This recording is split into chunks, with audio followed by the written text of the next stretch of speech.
Pedro Venceslau, a carta cita a gestão de Brasília, que é de direita, de centro-direita, e que a informação equivocada é decorrente de uma ausência de diálogo entre o Brasil e os Estados Unidos. É tentar aproveitar uma citação a Brasília, Pedro, para tentar se aproximar do governo norte-americano? Primeiro, boa tarde, boa noite a todos, boa noite, Leandro, boa noite, Theo. Eu tenho minhas dúvidas se essa carta vai chegar até a mesa de Donald Trump. Ela foi enviada para o encarregado de negócios, nem embaixador aqui no Brasil, uma carta de um governador que viu o seu estado ser citado de forma equivocada pelo presidente dos Estados Unidos. Por que equivocada? Porque Brasília está longe de ser a capital dos crimes no Brasil. O Trump citou um número de 13 homicídios para cada 100 mil pessoas.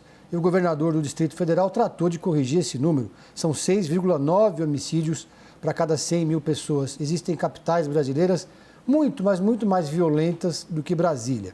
Começando por aí. Segundo, achei curioso o tom da carta, porque foi uma carta que o governador do Distrito Federal fez para jogar para a sua plateia, uma carta para consumo interno dentro do bolsonarismo. Primeiro, ele faz questão de explicar para Donald Trump que o governador do Distrito Federal, o estado que foi criticado pelo presidente, é do mesmo campo político que ele, não é um governador de esquerda, faz oposição ao presidente Lula. O que deixa claro que, na visão do governador, a carta de Donald Trump tem um viés muito mais político do que qualquer outro tipo de abordagem. Disse ainda que o governo federal, disse o governador do Distrito Federal, que o governo Lula deve abandonar as posturas ideológicas e abrir canais de diálogo. Tudo que o governo brasileiro vem tentando fazer é abrir canais de diálogo com os Estados Unidos. Isso chegou a ser ventilado como uma possibilidade quando Trump, numa entrevista, disse que poderia conversar com o Lula a qualquer momento. O ministro da Fazenda, Fernando Haddad, chegou a marcar uma reunião virtual com o Scott Bessent, secretário do Tesouro norte-americano.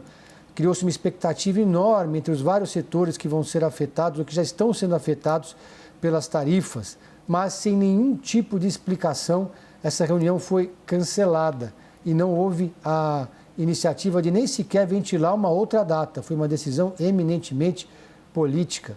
Portanto, essa carta de Ibanez Rocha ao presidente dos Estados Unidos ignora que os motivos que estão obstruindo as conversas entre Brasil e Casa Branca são as atuações, são as articulações de Eduardo Bolsonaro, deputado licenciado em Washington, que tem feito de tudo para criar obstáculos para qualquer tipo de conversa que não passe pelas sanções que podem ser aplicadas aos ministros do Supremo Tribunal Federal e ao projeto de anistia que está no Congresso Nacional.